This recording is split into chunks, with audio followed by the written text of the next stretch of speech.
नमस्कार, मैं रेयान सिंह।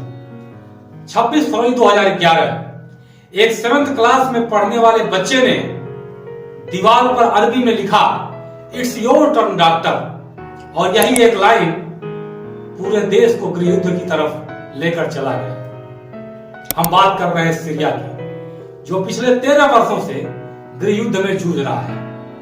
हम 2011 से लेकर 2024 तक के सारे घटनाक्रम पर नजर डालेंगे, लेकिन उससे पहले हम इस विद्रोह के बीज कहां रोपे गए उसकी पड़ताल करेंगे। इसके लिए हमें 1960 से 1970 के दशक में सीरिया के घटनाक्रम को देखना होगा। 1960 से 1970 के दशक के बीच सीरिया में 3 बार तख्ता पलट हुआ, और इस तख्ता पलट के सबसे प्रमुख चेहरा रहे हाफिज अल असद। 1963 में पहली बार सीरिया में तख्ता पलट हुआ और बाथ पार्टी सत्ता में आई। नई सरकार ने हाफिज अल असद को सीरियाई वायुसेना का कमांडर बना दिया। फरवरी 1966 दूसरी बार सीरिया में तख्ता पलट हुआ और हाफिज अल असद डिफेंस मिनिस्टर बनाए गए। 13 नवंबर 1970 को एक बार फिर सीरिया में तख्ता पलट हुआ, और इस बार तख्ता पलट करके हाफिज अल असद ने स्वयं को सीरिया का प्रमुख बना दिया और उन्होंने सलाह जदीद को सत्ता से बेदखल कर दिया। यहीं से सीरिया में गृह युद्ध का बीज पड़ गया था, क्योंकि हाफिज अल असद एक अलावी थे जो शिया मुसलमानों के करीब है। जबकि सीरिया के जननांकीय विश्लेषण करेंगे तो आप पाएंगे कि सीरिया में 74% सुन्नी मुसलमानों की आबादी है, मात्र 13% शिया मुसलमान है। अर्थात एक सुन्नी माहौल्य देश में एक शिया सत्ता की शुरुआत हुई। हाफिज अल असद ने सत्ता में आने के बाद पूरा का पूरा सैन्य कंट्रोल अपने हाथ में ले लिया। जो सुन्नी बाहुल्य इलाके थे उस पर कड़ी निगरानी रखी, छोटी से छोटी घटना पर नजर रखी, ताकि कोई भी सरकार के विरुद्ध बगावत ना कर सके। ऐसे कानून बनाए जिससे पूरा विपक्ष समाप्त हो गया। साथ में उन्होंने सुन्नियों को खुश करने के लिए सुन्नी मस्जिदों में प्रार्थना की, मक्का की भी यात्रा की। हाफिज अल असद के इतने प्रयासों के बाद भी 1980 के दशक के शुरुआत में सुन्नी ब्रदरहुड द्वारा सरकार और सुरक्षा बलों को निशाना बनाकर विरोध की शुरुआत किया गया। 1982 आते आते यह विद्रोह बहुत बड़ा हो गया। असद ने इस विद्रोह को दबाने के लिए एक सैनिक अभियान का आदेश दिया, जिसका नेतृत्व असद के भाई रिफात अल असद ने किया। इस अभियान के दौरान हमा शहर, जो विद्रोहियों का केंद्र था, उसे टैंकों और भारी तोपखानों और हवाई हमलों के द्वारा नेस्तनाबूद कर दिया गया। द ग्लोबल एंड मेल के रॉबर्ट फिक्स की रिपोर्ट के अनुसार इस अभियान में 20,000 लोग मारे गए, जबकि मानवाधिकार की रिपोर्ट कहती है कि इसमें 40,000 लोग मारे गए। इस नरसंहार ने मुस्लिम ब्रदरहुड के विद्रोह को कुचल दिया। इसके बाद हाफिज अल असद के कार्यकाल में कोई बड़ा विद्रोह नहीं हुआ। सीरिया के अंदर गृह युद्ध की आग धीमी पड़ गई, लेकिन बुझी नहीं। 10 जून 2000 को दिल का दौरा पड़ने से असद की मृत्यु हो जाती है। उसके बाद उनके पुत्र बशर अल असद को सत्ता मिलती है। उन्होंने भी अपने पिता की रणनीतियों को आगे बढ़ाया। इसके बावजूद बशर अल असद को शासन करने में कोई दिक्कत नहीं हो रही थी, लेकिन 2006 से 2010 के बीच सीरिया में सूखा पड़ जाता है, जिसका परिणाम हुआ कि सीरिया में भूखमरी की समस्या आ गई, बेरोजगारी की समस्या आ गई, लोगों के पास पैसे नहीं बचे। इन सारी परेशानियों के कारण सीरिया में जो सरकार विरोधी आवाज थी वह थोड़ा मुखर होना शुरू हुआ। इसी दौरान जब सीरिया में आर्थिक संकट का दौर चल रहा था, तभी सीरिया से लगे ट्यूनीशिया, मिस्र, यमन, जॉर्डन आदि देशों में अरब स्प्रिंग चल रहा था। अरब स्प्रिंग का मतलब कि लोग अपने देश के तानाशाह के विरुद्ध आंदोलन कर रहे थे, साथ ही लोकतंत्र और स्वतंत्रता की मांग कर रहे थे। और इस अरब स्प्रिंग का बड़ा प्रभाव अरब देशों पर देखने को मिल रहा था। इस आंदोलन के परिणाम स्वरूप लीबिया में गद्दाफी की सरकार चली गई, ट्यूनीशिया में तानाशाह अबिदीन बैन अली देश छोड़कर भाग गए। मिस्र में हुस्नी मुबारक की 30 साल की सरकार का अंत हो गया। ये सारी खबरें किसी न किसी माध्यम से टीवी के जरिए, रेडियो के जरिए, न्यूज़पेपर के जरिए सीरिया पहुंच रही थी। लेकिन इन सारे माध्यमों के अतिरिक्त सबसे सशक्त जो माध्यम था इन समाचारों का, वह सोशल मीडिया था। इस आंदोलनों में सोशल मीडिया ने बहुत महत्वपूर्ण भूमिका निभाई। सीरिया में अरब स्प्रिंग या बगावत की शुरुआत भी एक छोटी घटना से हो जाती है। सीरिया में एक जगह है दारा, वहीं एक स्कूल में 7th क्लास में पढ़ने वाला बच्चा मुआविया सियास ने 26 फरवरी 2011 को अपने स्कूल की दीवार पर अरबी में लिखा, इट्स योर टर्न डॉक्टर। दरअसल बशर अल असद जो सीरिया का प्रेसिडेंट था और लंदन में वेस्टर्न आई हॉस्पिटल से पढ़ाई किया था, इसीलिए उसके करीबी लोग उसे डॉक्टर भी कहते थे। दीवार पर लिखी स्लोगन को दारा के सिक्योरिटी चीफ आतिफ नजीब ने अरब स्प्रिंग से जोड़कर देखा, क्योंकि पड़ोसी देशों में अरब स्प्रिंग को देखते हुए सीरिया में एहतियात बरता जा रहा था और छोटी से छोटी घटना पर गौर किया जा रहा था। 27 फरवरी 2011 सिक्योरिटी फोर्सेस स्कूल पहुंचती हैं और पता करने का प्रयास करती हैं कि यह किसने लिखा, लेकिन वह पता करने में असफल रह जाते हैं। उन्होंने शक के आधार पर 15 बच्चों को गिरफ्तार कर लिया, जिसमें मुआविया सियास भी शामिल था। इन बच्चों को सिक्योरिटी फोर्सों के द्वारा बहुत टार्चर किया गया। इन बच्चों के नाखून उखाड़ लिए गए, उन्हें बिजली के करंट दिए गए। बाद में अल जजीरा की documentary the boy who started the Syrian war में मुआविया सियासेन ने कहा, बिजली का झटका सबसे बड़ा था।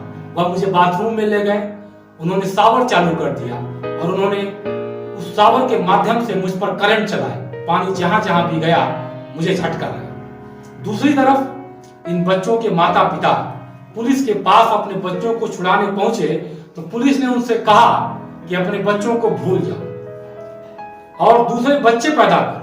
अगर नहीं कर पा रहे हो तो अपने घर की औरतों को यहां छोड़ जाओ। पुलिस के इस रवैये से लोगों में गुस्सा और नाराजगी उत्पन्न होती है और दारा के अंदर लोगों का विरोध प्रदर्शन शुरू हो जाता है। 15 मार्च 2011 सीरिया ने पहली बार डे ऑफ रेंज का आयोजन किया। ट्यूनीशिया और मिस्र के तानाशाहों को उखाड़ फेंकने वाले अरब स्प्रिंग से प्रेरित होकर सीरियाई लोग सड़क पर उतर आए और असद शासन के पतन की मांग करने लगे। धीरे धीरे दारा में जो प्रोटेस्ट चल रहा था और बच्चों के साथ जो अमानवीय व्यवहार हो रहा था, उसकी खबरें सीरिया के अन्य शहरों में पहुंचने लगी। परिणाम स्वरूप उन शहरों में भी असद सरकार के विरुद्ध प्रदर्शन शुरू हो गए। अब बशर अल असद को एहसास होने लगा कि बच्चों की गिरफ्तारी ये गलत निर्णय था। इन सारे विरोध प्रदर्शनों को रोकने के लिए अप्रैल 2011 में इन सारे बच्चों को 45 दिन के बाद रिहा कर दिया जाता है। बच्चे जब बाहर आते हैं तो उनकी हालत बहुत बुरी थी। वह अपने पैरों पर खड़े नहीं हो पा रहे थे, पूरे शरीर पर जख्म था और हाथों के नाखून खींच लिए गए थे। बच्चों की इस दशा की कहानी पूरे सीरिया में फैलनी शुरू हो गई। लोगों में गुस्सा बढ़ना शुरू हो गया। 22 अप्रैल 2011 दिन शुक्रवार जुमे के नमाज के बाद आंदोलन फिर शुरू हो जाता है। इस बार आंदोलन पहले की तरह शांतिपूर्ण नहीं था, बल्कि हिंसक था। बशर अल असद के खिलाफ नारे लगाए जाते हैं। सीरियन सेनाएं जब भीड़ को रोकने में नाकामयाब हो जाती हैं तो 25 अप्रैल 2011 को इन सैनिकों द्वारा भीड़ पर गोलियां चला दी जाती है, जिसमें 2 लोगों की जान चली जाती है। अगले दिन इन दोनों मृतकों का जनाजा निकलता है, जिससे एक बार फिर नारेबाजी शुरू हो जाती है।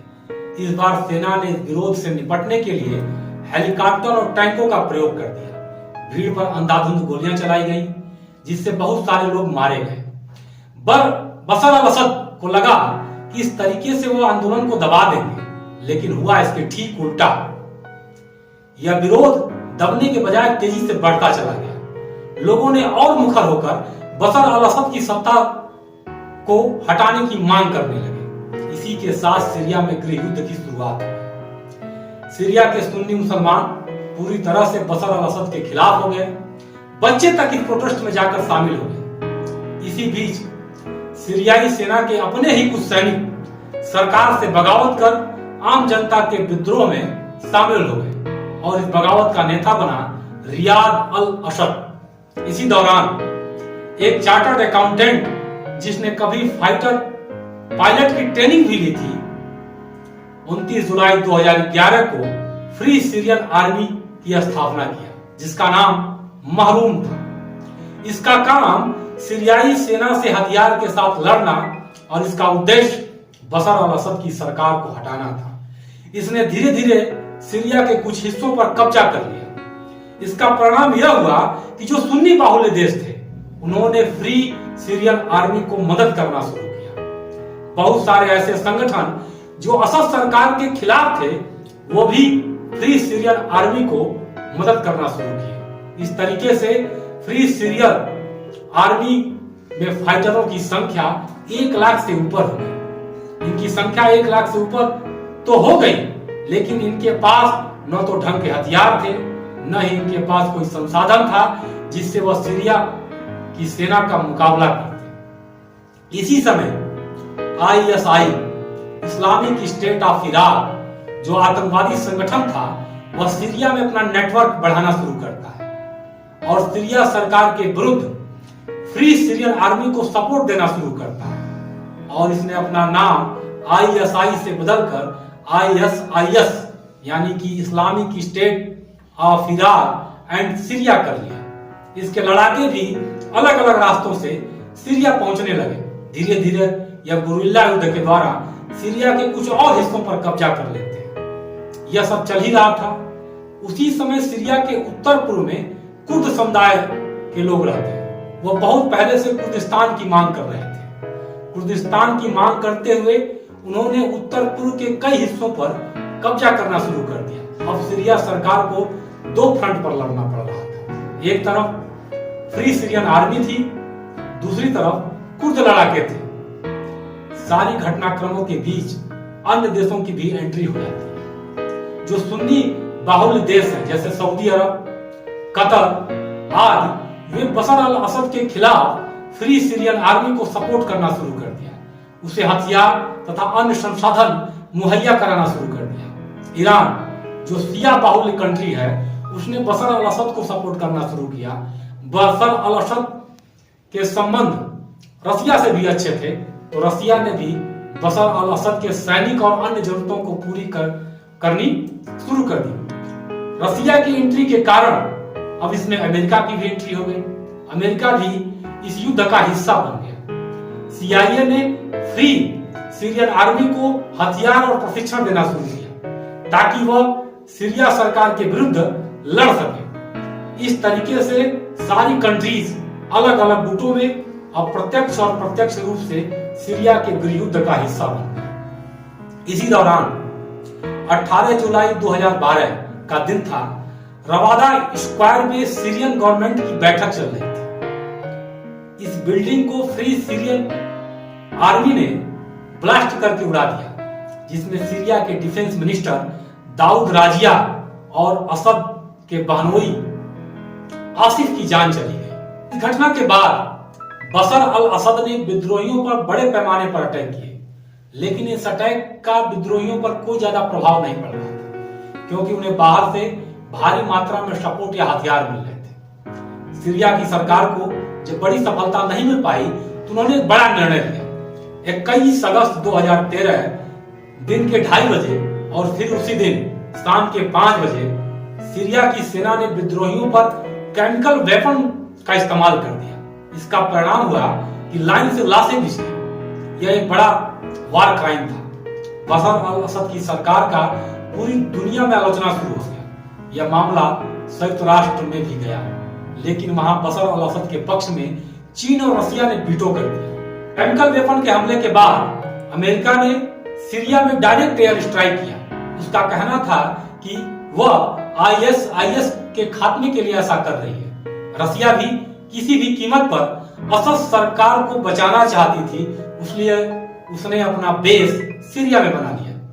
2015 में तुर्की भी इस गृह युद्ध में घुस जाता है, क्योंकि उसको लगता है उत्तर पश्चिम में जो कुर्द हैं वो उसके लिए समस्या खड़ी कर सकते हैं। वह उनके ऊपर एयर स्ट्राइक कर देता है। कहने का मतलब यह है कि सीरिया में कई सुपर पावर, कई कंट्रीज, कई आतंकवादी संगठन अपनी स्वतंत्रता के लिए लड़ रहे थे। इसी बीच रसिया और यूक्रेन के बीच युद्ध शुरू हो जाता है, जिस कारण रसिया का ध्यान सीरिया से हट जाता है और हिजबुल्लाह भी इजराइल के साथ संघर्ष में व्यस्त हो जाता है, जिससे ईरान का भी पूरा सपोर्ट सीरिया को नहीं मिल पा रहा है। यह दोनों सीरिया के समर्थक रहे। इसका फायदा सीरिया के विद्रोही गुटों को मिल जाता है।